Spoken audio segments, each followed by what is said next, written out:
Hello everyone, அஸ்ஸலாமு அலைக்கும். இன்னைக்கு நாம என்ன ரெசிபி பார்க்க போறோம் அப்படின்னா தக்காளி குழம்பு தான். வாங்க ரெசிபிக்குள்ள போகலாம்.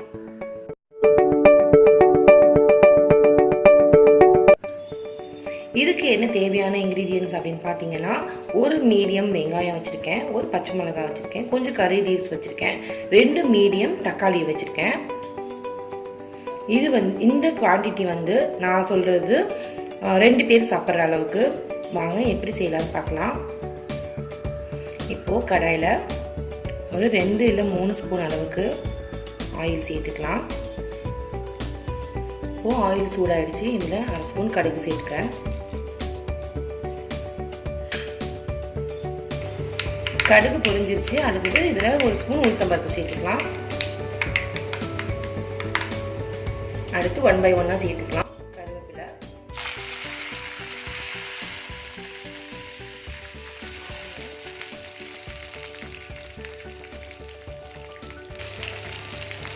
ஆனியன் கொஞ்சம் கோல்டன் ஆகட்டும்.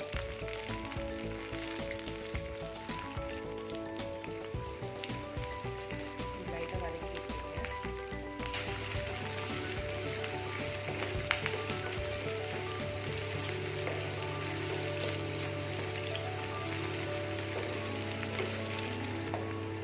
அடுத்து தக்காளியும் பச்சை மிளகாவும் ஆட் பண்ணிடலாம்.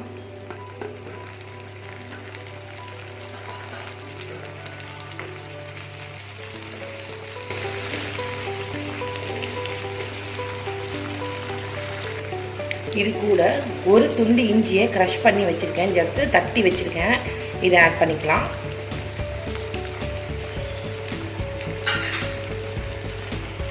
இப்போது பச்சை வாசனை போகிற அளவுக்கு நல்லா இதை வதக்கிக்கலாம்.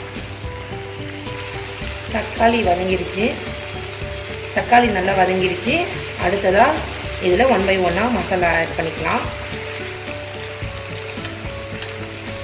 ஃபர்ஸ்ட்டு 1/2 ஸ்பூனு சோம்பு பொடி,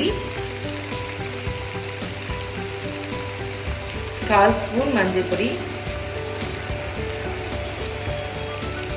1/4 ஸ்பூன், அதாவது ஒரு சிட்டிகை தான் இருக்கும், மிளகு பொடி.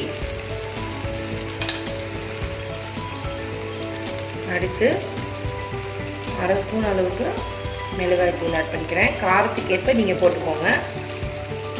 அடுத்தது 2 ஸ்பூன் சாம்பார் பொடி, அப்படி இல்லைன்னா குழம்பு பொடி சொல்லுவாங்க இல்லையா, தனியா, அப்படி இல்லைன்னா தனியா மீன்ஸ் மல்லித்தூள், இது வேணுமோ ஆட் பண்ணிக்கலாம். லைட்டாக இந்த மசாலா வாசனை போகிறதுக்கு ஒரு 1/4 டம்ளர் தண்ணி விட்டு இதை நாம் கொதிக்க விட்டுடலாம்.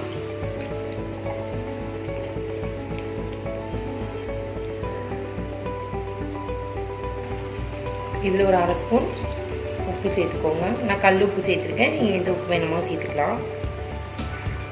அடுத்ததான் இதில் நாம் கொஞ்சம் தேங்காய் பால் சேர்த்துக்கலாம். நான் தேங்காய் பால் மாதிரி இல்லாமல், தேங்காவாகவும் இல்லாமல் நல்லா லிக்விடியாக அரைச்சி வச்சுருக்கேன். நான் கொட்டும் போதே உங்களுக்கு தெரியும் பாருங்கள், இப்படி தண்ணியாக. ஃபேமிலி பெருசாக இருந்துச்சு, நிறைய வேணும் அப்படிங்கிறவங்க இன்னும் கொஞ்சம் நிறைய தேங்காய் ஆட் பண்ணிக்கலாம். நம்ம அதாவது சாதாரண குழம்புக்கு போடுற மாதிரி தேங்காய் கெட்டியாக அரைச்சி கூட ஊற்றிக்கிட்டு உங்களுக்கு இந்த குழம்பு வச்சுக்கலாம். இது நான் 2 பேருக்கு ஒரு 3 பேருக்கு செய்கிறதுனால கொஞ்சமாக வச்சுருக்கேன். பாருங்கள், நம்மளோட சுவையான தக்காளி குழம்பு ரெடி ஆகிடுச்சு.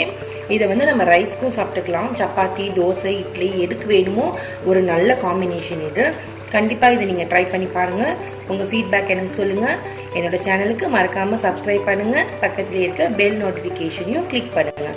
தேங்க்ஸ் ஃபார் வாட்சிங். பண்ணுங்க, மூச்சு பண்ணுங்க.